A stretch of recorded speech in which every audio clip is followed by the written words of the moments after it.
Isa na namang unique na tambayan ang aking natagpuan. Alam mo yung vibe na simpleng kapihan sa gilid ng kalsada, presko ang hangin at may magandang tanawin? Dito, bawat higop mo ng kape, parang pinapahinga mo din ang isip at katawan mo. Perfecto para sa mga umaakit baba ng Pantabangan, magkape muna kayo pampagising sa daan. Sinubukan nga lang daw nilang pumwesto pero dahil maraming humihinto at dumadayo, ay balak na nilang pumwesto every weekdays. Marami nga silang flavors ng kape na pwede nyong i-enjoy. Kung kayo naman ay gutom, meron din silang hotdog overload.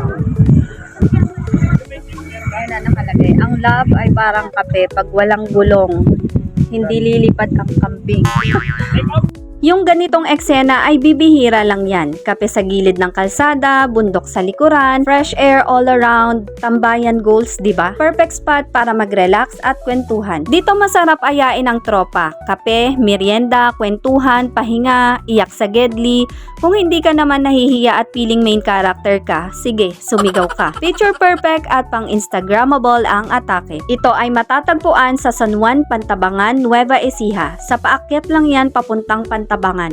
Umaabot nga din sila ng gabi at ng bonfire pa. O, diba? Complete experience, diba? Minsan, hindi mo kailangan ng bonggang-bonggang lugar para mag-relax. Minsan, kape at magandang tanawin lang sapat na. Simple moments like this remind us to slow down and breathe. Wow!